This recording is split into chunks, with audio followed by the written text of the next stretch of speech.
stranded on a highway, alone, with the engine dead. Matteo De Luca, the city's most feared mafia boss, had...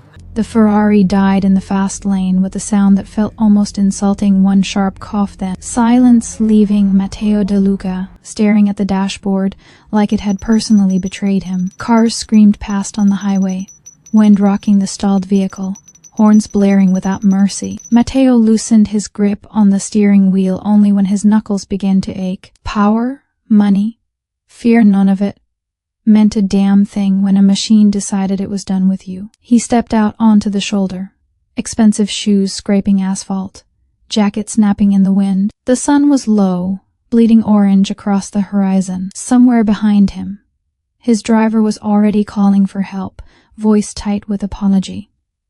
Matteo barely listened. That was when he heard the small voice. "Are you okay?" Matteo turned. A boy stood a few yards away, holding a backpack almost as big as his torso.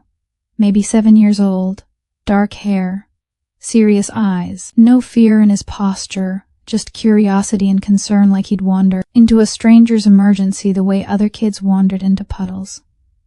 Matteo's first instinct was irritation. His second was caution. No child wandered alone near a highway unless something had already gone wrong. "I'm fine," Matteo said, his voice calm but edged. "Where's your parent?" The boy pointed toward a silver sedan pulled farther down the shoulder. "My mom's on the phone. She saw you stop." Matteo followed the line of the boy's finger and saw her. She stood beside the sedan with her back turned, phone pressed to her ear, posture tense but controlled, dark hair pulled into a low knot. Jeans, boots, a jacket wore thin at the elbows, not dressed to impress anyone. Still, something about the way she held herself made Matteo look twice. "She says your car is very expensive," the boy added matter-of-factly. "But broken things are still just broken." Matteo huffed a breath that almost became a laugh. "Almost. That's surprisingly wise," the boy shrugged. "My mom says cars are like people. If you ignore the noises too long, they stop talking to you." Matteo felt something twist in his chest, quick and unwelcome. "Your mom sounds smart."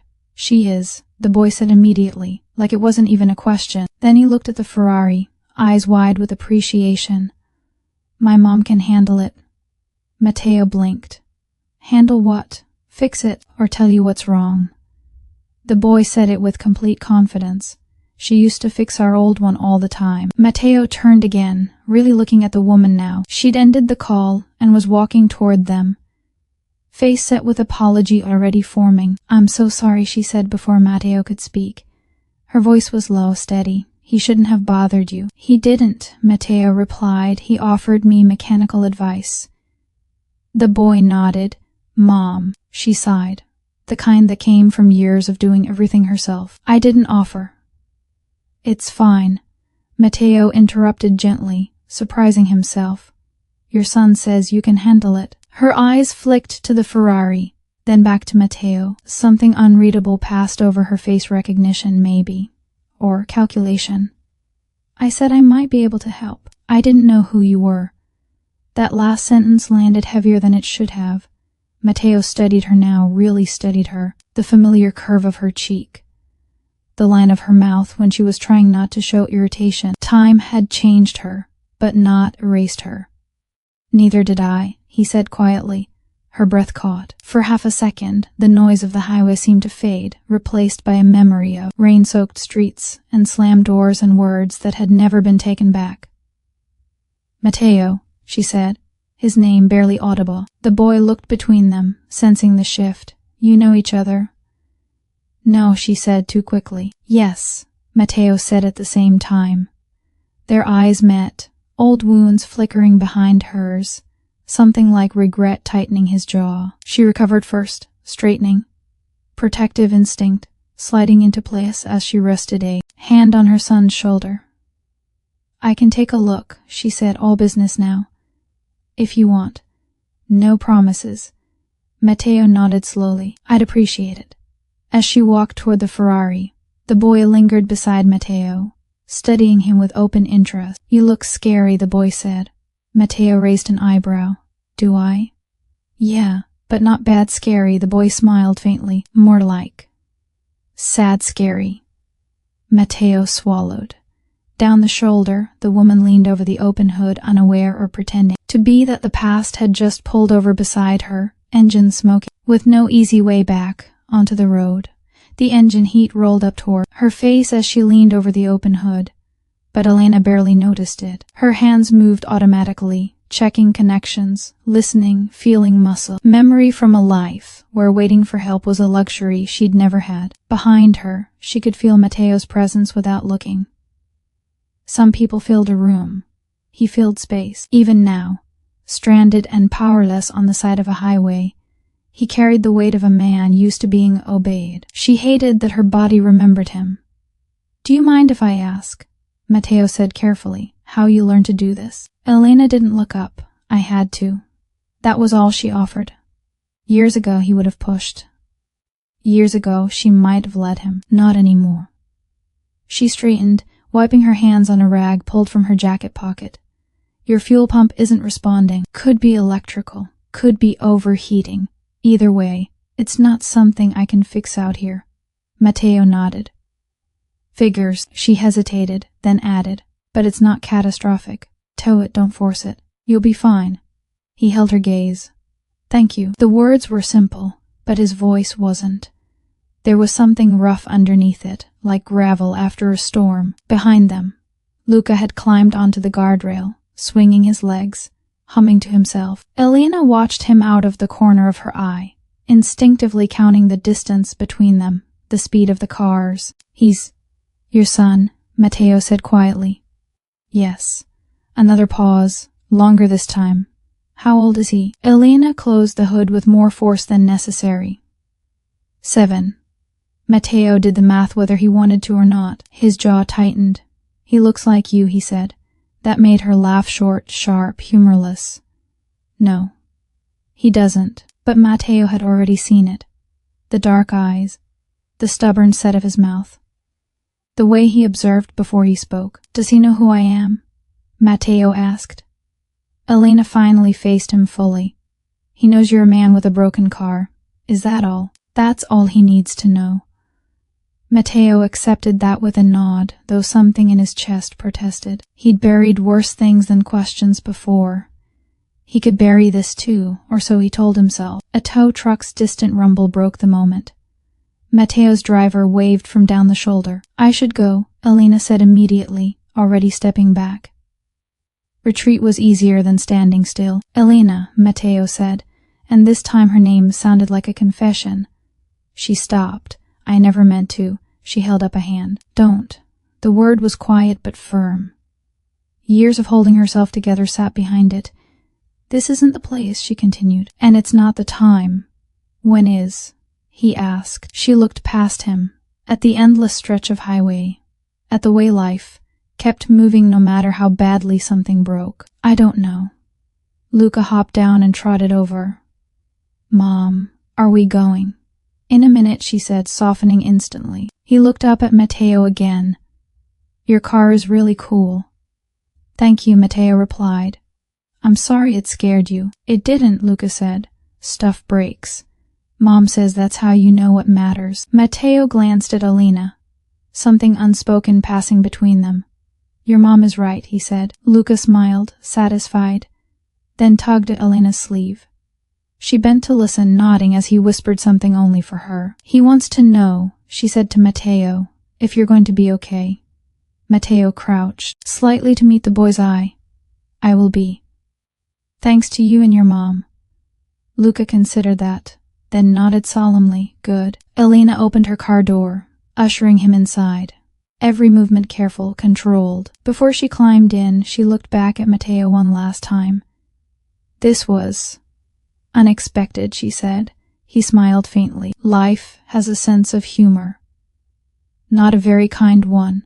"No," he agreed, "but a persistent one." She closed the door, the click sounding louder than it should have. The sedan pulled away slowly, merging back into traffic, disappearing among strangers. Matteo stood there long after the tow truck arrived, long after his driver spoke, watching the road where Elena and a 7-year-old boy had vanished, taking with them a future he hadn't known existed, and a past that refused to stay buried. Matteo didn't remember the drive back to the city. The tow truck dropped the Ferrari at a private garage. His driver spoke about logistics and replacements and apologies, but none of it reached him. His mind was fixed on the way Alina had said 7, on the way the boy's voice carried certainty when he'd said, "My mom can handle it." 7 years was a long time to live without knowing you'd left something unfinished in the world. That night, Matteo sat alone in his penthouse, jacket discarded over, a chair, lights off, except for the city bleeding through the windows. He poured a drink he didn't touch. The silence pressed in, thick and accusatory. He replayed the past, the way he always avoided. Alina on the fire escape. Cigarette burning between her fingers even though she hated smoking. Alina yelling at him for disappearing for days, for letting danger trail behind him like a shadow. Alina saying she couldn't raise a child in a world where men like him ruled with fear and blood.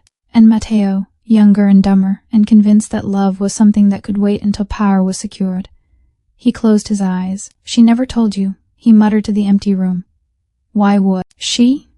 He'd given her every reason not to. Across the city, Elena lay awake too. Luca slept curled on his side, one arm wrapped around a stuffed dog with a missing ear. Alina watched his chest rise and fall, listening to the familiar rhythm that anchored her to the present. She should have been exhausted. Instead, her thoughts were sharp, relentless. Of all the highways, of all the days, she hadn't planned to tell Luca about Matteo. Not now, maybe not ever. She'd built their life carefully, small apartment, reliable routines, no sudden changes. Stability was her greatest act of defiance. Seeing Matteo again felt like a crack in the foundation. He'd looked older, harder, but there had been something else too. Regret, maybe. Or shock. Men like him weren't used to consequences that breathed and asked questions. Her phone buzzed softly on the nightstand. Unknown number. Her stomach tightened. She stared at it for a long moment before silencing it. Then, against her better judgment, she opened the message. It was short. "I don't want to disrupt your life, but I need to talk. For him. And for you." No signature. None needed. Alina set the phone face down, heart pounding. She pressed her palm to her forehead and exhaled slowly. "For him," she whispered.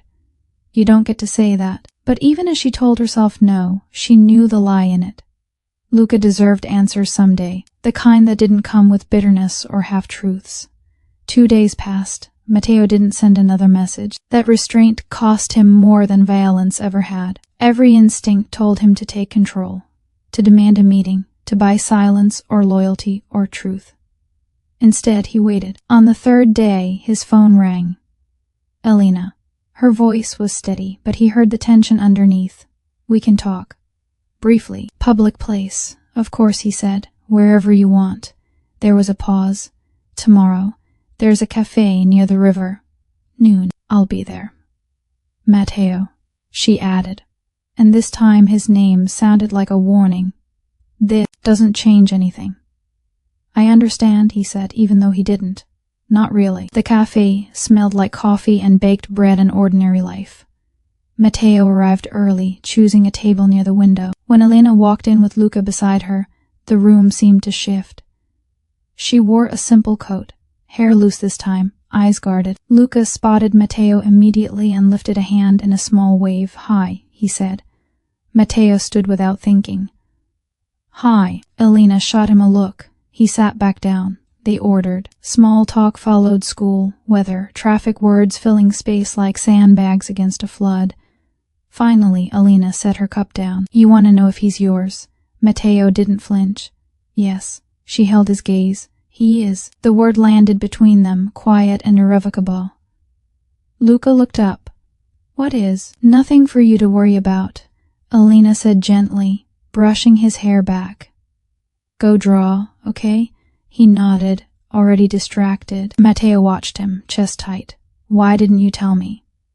Alina's mouth curved sadly. "Because you made it very clear what kind of life you were choosing. And I chose something else. And you didn't think I deserved to know. I thought you'd try to take him," she said, voice low. "Or pull us into your world. I wasn't risking that." Matteo absorbed that in silence. She wasn't wrong. I won't hurt him, he said finally. I know, she replied. But that doesn't mean you won't change him. They sat there, 3 lives intersecting at a small table, the weight of 7 years pressing down. Outside, the river moved steadily forward, indifferent to confessions and consequences. Matteo realized then that this wasn't about claiming anything. It was about earning the right to stay. Matteo didn't reach for Luca. He didn't ask to sit closer. He did the hardest thing he knew how to do: nothing. They finished their drinks in careful silence. Luca showed Elena a crooked drawing of a car with flames on the side, proudly explaining that it was fixed now. Matteo smiled at the right moments, listened more than he spoke. When they stood to leave, he didn't ask for another meeting. Elena noticed. That scared her more than if he had. Outside the cafe, Luca tugged on her hand. Can he come again sometime? She froze for half a second. Matteo felt it. He stepped in before she could answer. That's up to your mom, he said gently. She makes the rules. Luca nodded, satisfied with that logic. Elena looked at Matteo, something conflicted flickering across her face. We'll be in touch, she said. Not a promise, not a lie. That night, Matteo called off a meeting that would have made him $3 million. His men noticed. No one questioned it. Instead, he drove. Not to a club, not to a restaurant where his name opened doors. He drove past the river, past neighborhoods he'd once known, past the places where ambition had first hardened him. For the first time in decades, power felt irrelevant. Across town, Elena scrubbed dishes too hard, the clink of porcelain echoing her thoughts. Luca hummed at the table, coloring, unaware that his world had shifted in ways he couldn't yet name. You were quiet today, she said casually. Luca shrugged. The man is sad. Her hand stilled. Why do you think that? He looks like you when you think no one is watching. That hit too close. She dried her hands, crossed the room, and knelt in front of him. Some people carry heavy things inside, she said carefully. That doesn't mean it's their job to share them. Does he carry me? Luca asked. Elena's throat tightened. In a way, she admitted. Yes. The next week passed slowly. Matteo didn't push.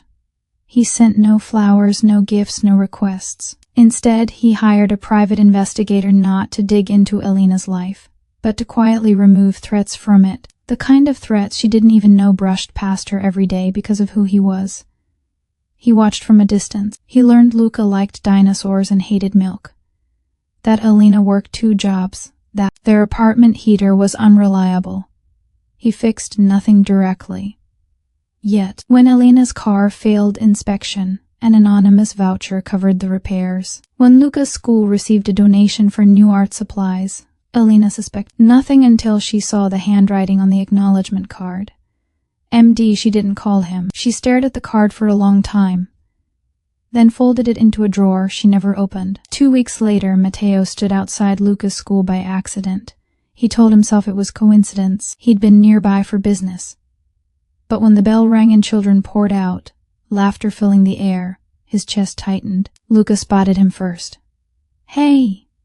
He broke free from a group of kids and ran toward the fence. Elena's heart jumped into her throat. Luca. Matteo froze, every instinct screaming retreat.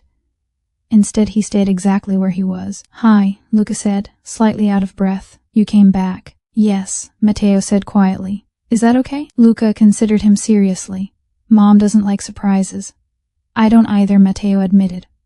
I should have asked. Elena reached them, breath tight, eyes sharp. Matteo. I know, he said immediately. I was nearby. I shouldn't have. Luca looked between them. Can he walk with us? Elena closed her eyes for a brief moment. Once, she said. To the corner, they walked. Cars passed. Parents talked. Life continued as if nothing monumental was happening. Luca kicked a pebble along the sidewalk. Do you have kids? Matteo swallowed. No. Do you want some? Elena shot Luca a look. Matteo actually laughed soft, surprised, real. I didn't know, he said. Now I do. Luca nodded, accepting that as truth. At the corner, Elena stopped. This is far enough. Matteo nodded. Thank you. For what, she asked. For trusting me a little, he said. even when you shouldn't. She studied him, searching for manipulation, for control. She found restraint instead. That scared her more than anything. As they parted, Luca waved. Matteo waved back. That night, Elena lay awake again, but this time, not from fear, from the unsettling realization that Matteo De Luca wasn't trying to take their life apart. He was trying to learn how to fit into it. Elena started noticing Matteo in the margins of her life. Not always physically. Sometimes it was a held door at a grocery store that hadn't been broken in weeks. Sometimes it was the way the streetlight outside their building flickered once, then stayed on through the night. Subtle things, quiet things. The kind of help that didn't ask for gratitude. She didn't confront him about it. Part of her didn't want confirmation. Another part, the more dangerous one, was tired of doing everything alone. Luca, on the other hand, accepted Matteo's presence the way children accept weather. He came again today, Luca said one evening, mouth full of pasta. He stood across the street. Elena froze. Across the street from where? School, Luca said. He didn't wave. I waved. Her fork hovered midair. Did he talk to you? No. He just smiled with his eyes. Luca twirled his fork. He looks different when he does that. Elena said nothing, but later, while washing dishes, she felt the slow burn of anger give way to something softer. Matteo was keeping distance, respecting boundaries she'd never clearly drawn, but somehow he'd read them anyway. That weekend, rain trapped them indoors. Luca sprawled on the living room floor with his toys while Elena folded laundry, the TV murmuring in the background. There was a knock at the door. She tensed immediately, every instinct sharpening. Through the peephole, she saw Matteo standing in the hallway, hair damp, jacket darkened by rain. No entourage, no menace, just him. She opened the door halfway. You can't just show up. I know, he said quietly. I wouldn't have if it weren't important. Her hand stayed on the door. What is it? He hesitated, then held up a small paper bag. Luca left this in my car yesterday. Her breath caught. She hadn't even realized Luca had been near Matteo's car. Before she could respond, Luca appeared behind her. That's my dinosaur. He pushed past her, grabbing the bag with delight. I thought he was gone forever. Matteo crouched slightly, offering the bag. He's very brave. He survived the rain. Luca beamed. Thank you. Elena watched the exchange, chest tight. Matteo didn't touch him. Didn't linger. He stood when the handoff was done. I'll go, he said immediately. Luca frowned. You don't want juice. Elena shot her son a look. Matteo almost smiled. That's kind, Matteo said. But not today. He turned to Elena. I'm sorry for the intrusion. She studied him for a long moment. The hallway smelled like damp concrete and old paint. Real life. No drama. No power plays. Stay for 5 minutes, she said finally. Then you go. His eyes softened. Thank you. They sat at opposite ends of the small kitchen table. Luca climbed onto a chair between them, chattering about dinosaurs and school projects, filling the space with innocence. Matteo listened like every word mattered. After exactly 5 minutes, he stood. I should go. Luca pouted. You said 5, and I stayed, Matteo replied gently. That matters too. At the door, Elena surprised herself by speaking. You can't keep hovering. I won't, he said. Tell me what you need. She laughed softly, bitter and tired. I don't need anything. He met her gaze. What do you want then? The question lingered long after he left. The answer terrified her. Days later, Matteo's world snapped back into focus, the way it always did, violence simmering beneath suits and handshakes. A rival family testing boundaries. A shipment gone missing. Blood threatened over pride. Matteo shut it down fast, brutally. But when he returned home, the victory tasted like ash. He stood in his dark kitchen, hands braced on the counter, breathing hard.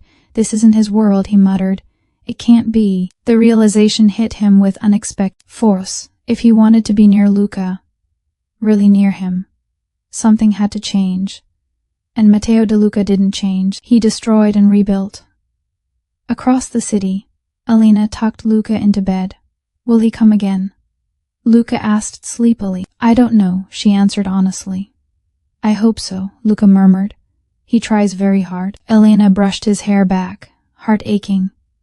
Some people are learning, she said softly, even when it's late. As Luca drifted off, Elena sat alone in the dim room, finally admitting what she'd been fighting since the highway. Matteo wasn't the danger anymore. The danger was how much she wanted to believe in him. Matteo made a decision the same way he made, all of them alone, in the quiet, when no one could mistake hesitation for weakness. He began pulling threads. Meetings ended earlier. Certain shipments were rerouted, then stopped entirely. He delegated power he'd once guarded with paranoia. Men noticed. Whispers followed him through marble halls and back rooms thick with cigar smoke. "You're going soft," one of them said one night, not quite joking. Matteo didn't look up from his glass. "I'm getting precise." Precision, he'd learned, was restraint. It was choosing what not to touch. Elena felt the shift before she understood it. The city felt calmer, in the subtle way it did after a storm that never quite arrived. Fewer sirens at night, fewer strangers lingering near her building. She told herself it was coincidence. Then Matteo stopped appearing altogether. Days passed. Then weeks. Luca noticed first. "He's gone," he said one morning, cereal untouched. "Did I do something?" Elena's heart cracked a little. "No, of course not. But he said he'd try." "He's trying," she said, though she wasn't sure how she knew. That night, her phone buzzed again. "I've stepped back. For now. Not from him. From everything else. I'll explain if you let me." She stared at the message until the words blurred. Then she typed back before fear could stop her. "Come tomorrow. After dinner, Luca will be asleep." Matteo arrived without fanfare. No suit, no driver, just a dark sweater and tired eyes. They sat across from each other in the living room, the hum of the refrigerator the only sound between them. "You don't owe me an explanation," Elena said first. "I didn't ask for." "I know," he said. "This isn't for forgiveness, it's for clarity." She folded her arms, bracing herself. "I'm dismantling my position," he continued. Slowly, carefully. "I won't pretend it's noble, it's survival. But it's also necessary." "For what?" she asked. "For the version of me that could stand in this room without lying." Elena exhaled. "You can't just leave that life." "I can change how much of it owns me," he said. "I can make it smaller, safer, quieter." She searched his face. "And when someone challenges that, then I walk away," he said simply. "Or I end it without letting it bleed into other lives." Silence stretched between them. "You're afraid of him seeing you fail," Elena said. Matteo nodded. "I'm afraid of him seeing me succeed at the wrong things." That honesty disarmed her more than any promise. "I won't let him be used as your redemption," she said softly. "I wouldn't dare," he replied. "He's not my second chance. He's my responsibility." That word landed differently. They talked until midnight, about boundaries, about trust, about how Luca would never know the full truth until he was old enough to choose what to do with it. When Matteo left, Elena locked the door and leaned against it, shaking. Something irreversible had begun. Weeks passed. Matteo kept his distance, but not his presence. He came for dinners now, always invited, always on time. He learned Luca's routines, his moods, the way he shut down when overwhelmed and lit up when listened to. One night Luca brought out a school assignment. "We have to draw our family," he said, spreading crayons across the table. Elena stiffened. Matteo froze. Luca frowned. "What?" "Nothing," Elena said. "Quickly. Go on." Luca drew slowly, tongue between his teeth. "A woman. A boy." Then he paused. "Can I draw him too?" Elena opened her mouth. Matteo shook his head gently. "Only if you want to." "I do," Luca said, resolute. When he finished, he slid the paper across the table. 4 figures.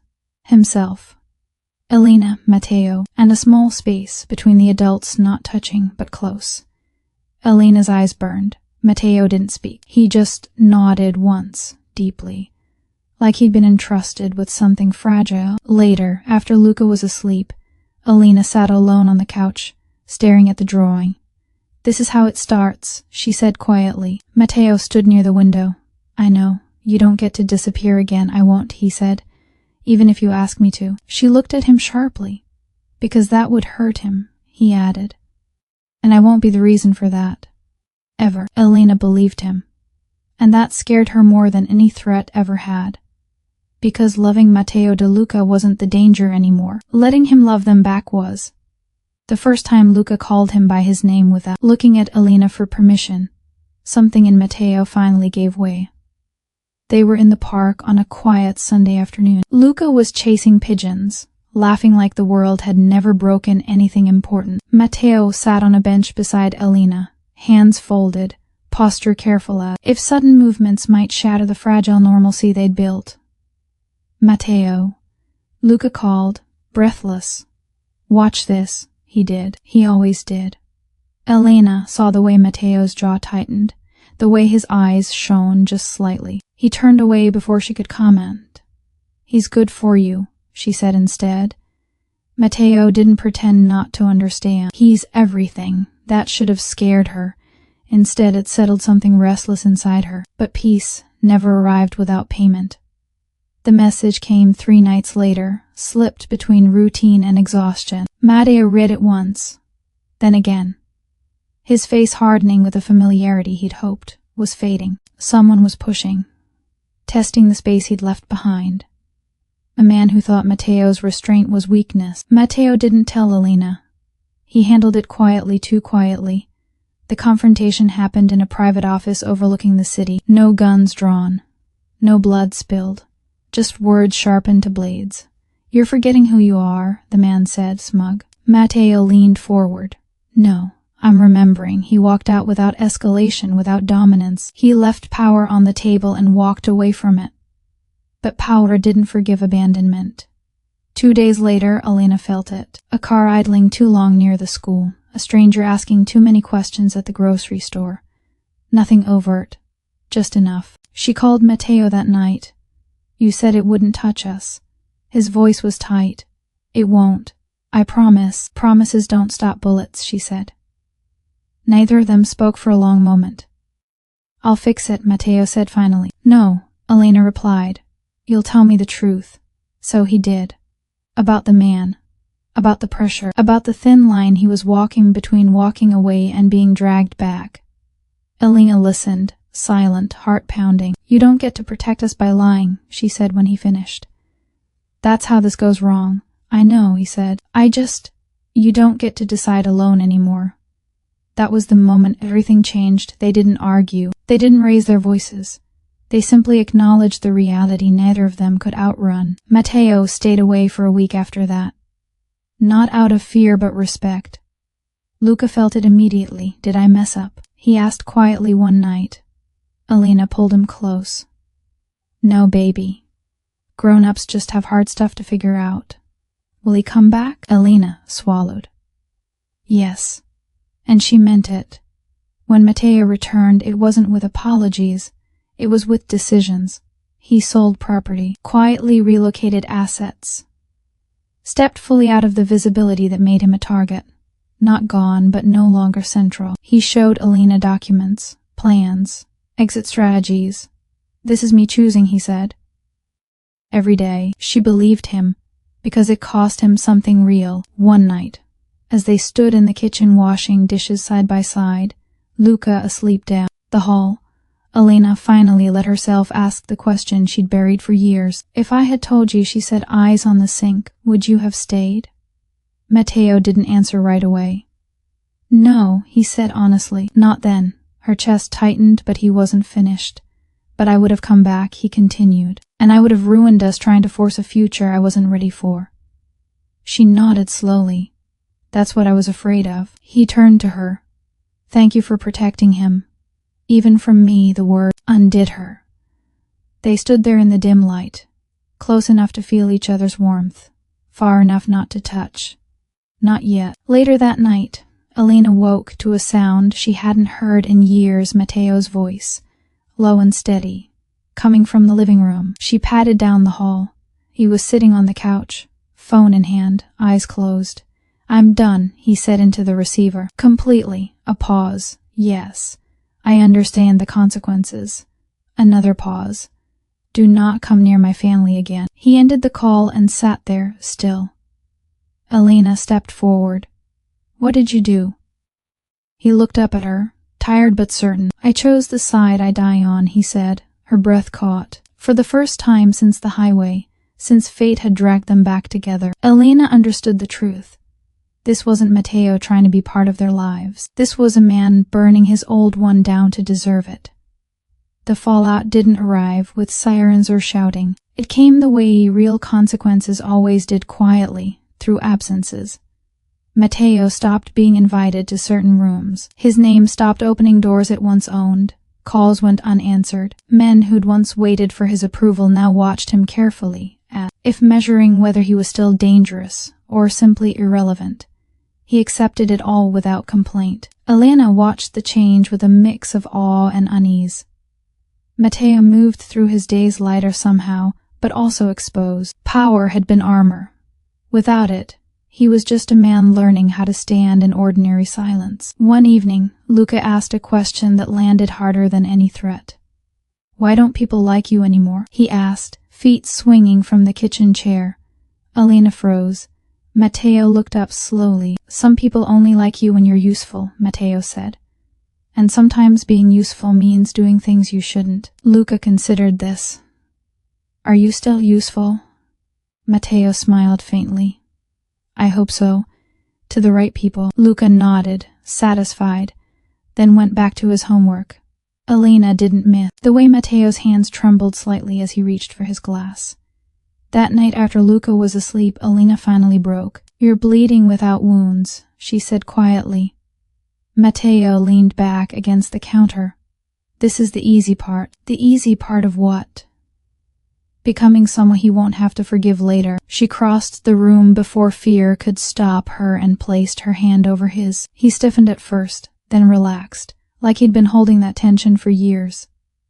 You don't have to erase yourself, she said. I do, he replied. Just not all of me. They stood there, hands touching, breathing the same air. No past, no future, just a moment that felt dangerously like peace. The next test came sooner than either expected. A letter arrived. No return address. Thick paper. One sentence typed with clinical precision. You walked away. That doesn't mean you're free. Matteo read it once, then folded it carefully and slipped it into his pocket. Elena found him later sitting on the edge of the bed, staring at nothing. Say it, she said. They're reminding me, he replied. That history has a long memory. Do we need to leave, she asked. He shook his head. No. They want me to run. What do you want? He looked at her, then really looked at her. I want to wake up tomorrow and make pancakes with Luca. I want to argue with you about money and laugh about it later. I want boring. She smiled sadly. Boring is expensive. I know, he said, but I can pay. The days that followed were tense but restrained. No confrontations. No explosions. Just pressure, like a hand on the back of his neck, reminding him it was there. Matteo responded by shrinking his world further. He moved out of the penthouse. Sold it quietly. Took a smaller place in a quieter neighborhood. Somewhere Luca could ride a bike without Elena counting exits. The first night there, Luca explored every corner like an adventurer. It smells new, he announced. Matteo knelt. Is that good or bad? Good, Luca said. It smells like starting. Elena felt her throat tighten. But letting go always demanded one last payment. The call came just after midnight. Matteo answered it outside, jacket pulled tight against the cold. Elena watched through the window as his posture shifted, shoulders squaring, jaw setting. When he came back in, his face was pale but resolved. They're making one last demand, he said. A meeting. To close the door. Elena's heart raced. That's how it starts. That's how it ends, he corrected. No, she said sharply. Not without us deciding together. Luca stirred on the couch, half asleep. Mom. Elena forced a smile. Go back to sleep, sweetheart. Matteo watched her carefully. I won't go if you say no. She searched his face, weighing fear against truth. If you don't go, she said slowly, they'll keep circling. If you do. This could be final. Yes. She exhaled. Then you don't go alone. His eyes widened. Absolutely not. I don't mean with you, she clarified. I mean you leave knowing where you're coming back to. She stepped closer, resting her forehead against his chest. Come back, she whispered. That's the condition. He closed his eyes, resting his chin against her hair. I will, he said. No matter what. As he left before dawn, Alina stood in the doorway, watching the street swallow him for the first time since the highway. Since fate had stalled his life beside hers, Alina felt the full weight of loving a man who had finally chosen her world, and the terrifying truth that love didn't make him safe. It just made him worth the risk. Matteo dressed like a man going to a funeral. Dark coat, no weapon, no insignia of rank or threat. He left his phone on the kitchen counter and stood for a moment in this quiet apartment, listening to the faint sounds of the city waking up. Alina slept on the couch, fully dressed, one arm draped protectively over Luca. Matteo watched them for a long time. He didn't touch either of them. He knew better than to steal comfort he hadn't yet earned back. At the door, he paused, then turned and whispered, I'm coming back. Whether he was saying it to them or to himself, he wasn't sure. The meeting was held in a restaurant Matteo used to own but no longer did. Neutral ground. That alone told him everything he needed to know. 3 men sat at the table. None of them smiled. You've made things difficult, one of them said, folding his hands. Walking away without permission creates instability. I stabilized my life, Matteo replied calmly. That's all. You don't get to choose when you're done, another man said. Matteo leaned forward slightly. I already did. Silence stretched. Then the first man spoke again. You've built something fragile, he said. A woman. A child. You should consider how easily fragile things break. Matteo felt it then, not fear, not rage, but clarity. You won't touch them, he said quietly. Or what? Matteo didn't raise his voice. Because if you do, every secret I protected dies with me. And you know I protected many. That gave them pause. He stood. This is the last time we speak. You get your distance. I get my life. We don't cross again. They didn't agree. They didn't refuse. They let him walk. Sometimes that was how it ended. When Matteo stepped outside, the air felt lighter than he remembered. He didn't look back. He took a long route home, not because he was being followed, but because he needed time to breathe through the realization that he'd survived the most dangerous thing of all. Walking away. At home, Alina was awake, sitting at the table, coffee cold in her hands. Luca was at school. The apartment felt hollow without him. When she heard the door, she stood so fast the chair scraped loudly across the floor. Matteo stepped inside. For a moment, they just stared at each other. Then she crossed the room and hit him lightly, with an open hand against his chest. Don't ever, she said, voice breaking, do that to me again. He pulled her into him, holding her tightly, finally allowing himself the relief he'd kept locked down. I'm here, he murmured into her hair. I'm done. She laughed softly against him, half sob, half exhale. God, I hate you. I know, he said. I deserve it. They stayed like that until the shaking stopped. That afternoon, Luca burst through the door with his backpack swinging wildly. You're back, he said, spotting Matteo instantly. Matteo knelt, opening his arms without expectation. Luca ran into them. You said you'd come back, Luca said, voice muffled against his shoulder. I always will, Matteo replied, and this time, it wasn't a promise made in hope. It was a decision already lived. That night, they ate dinner together. Burnt chicken, too much salt, laughing anyway. After Luca fell asleep, Alina and Matteo sat on the balcony, the city stretched out beneath them, less threatening now, more distant. It's not over forever, Alina said quietly. Your past doesn't disappear. I know, Matteo replied. But it doesn't get to lead anymore, she steadied him. And what happens when Luca asks who you really are? Matteo looked toward the bedroom door. I'll tell him the truth, age appropriate. And when he's old enough, all of it, she nodded, and us. He turned to her. That's the part I don't want to rush, she smiled faintly. Good. They sat in silence, comfortable, fragile, real. For the first time in years, Matteo wasn't planning an escape or a takeover. He was planning a weekend. And Elena realized something then, something that softened the last of her fear. The man who came back from that meeting wasn't the mafia boss she'd once loved and left. He was someone else, someone who knew exactly what he stood to lose, and chose it anyway. The morning sunlight filtered through the blinds, cutting soft stripes across the kitchen floor. Matteo stood at the counter, stirring coffee he didn't need, while Elena slid plates across the table.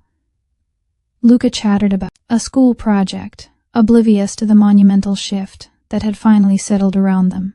It felt ordinary, almost painfully ordinary. And for Matteo, that was everything he had wanted. Elena watched him from across the table. The tension in his shoulders was gone, replaced by something quieter, something human. He smiled at Luca when the boy made a joke about dinosaurs racing Ferraris. His laugh was soft, unguarded. And Elena realized she hadn't heard it that way in over a decade. "You're too happy," she said, teasing, though her voice carried a tremor. Matteo shrugged, a small grin tugging at his lips. "I've earned it." Elena's eyes softened, remembering the first time she had seen him beside a broken Ferrari on a highway. The same man who had terrified, seduced, and abandoned her was now here, choosing to exist quietly for the sake of a boy who called him Matteo, and a woman who refused to let fear dictate her love. Luca bounded off his chair and ran to Matteo, who lifted him effortlessly. "You're the best," Luca said, hugging him fiercely. "I know," Matteo said, laughing. Then his expression softened. "And I'll do my best to stay that way." Elena leaned against the counter, watching them. A flood of memories surged, the lost years, the sharp words, the roads never taken, the nights of waiting and wondering. And yet, standing there, she felt something she hadn't allowed herself to feel in a long time: relief. "Mom," Luca said suddenly, tugging at her sleeve. "Will you play with us later?" Elena smiled, a genuine curve of lips that spoke more than words. "Of course, sweetheart." Matteo set Luca down gently. The boy ran off toward the living room, and for a moment, the three of them were just a mother, a father, and a child. Not the legacy of violence, not the shadow of enemies, not the burdens of past mistakes, just family. Matteo turned to Elena, his eyes searching, steady. "I can't promise the past won't catch up, but I can promise this: I won't ever leave you again." Elena reached for his hand, intertwining her fingers with his. "I don't want promises," she said softly. "I just want us to be here. Now, that's enough." He nodded, pressing his forehead gently to hers. "Here. Now, always." Outside, the city buzzed on, indifferent, loud, dangerous. Inside, a quiet had settled, a fragile peace that had been fought for tooth and nail, not with bullets or threats, but with restraint, patience, and the slow rebuilding of trust. Hours later, Matteo stood at the doorway of Luca's bedroom, watching him sleep. Elena joined him silently.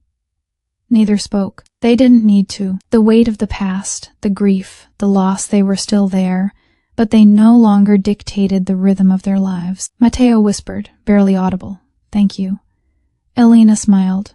"No one saved us but ourselves." And for the first time, Matteo allowed himself to believe that was true. That love, painstaking, patient, and messy, could survive. That he could survive. That they could survive. Outside, the city roared as always. But inside, a family flawed, imperfect, and finally whole-breathed in unison. Elena felt Luca stir in his sleep. She kissed his forehead. Matteo stood close behind her, hand on her shoulder. They were here, finally. And in that ordinary, impossible moment, nothing else mattered. If you enjoyed this story, don't forget to like the video and subscribe to the channel for more cinematic tales of love, fate, and the choices that define us.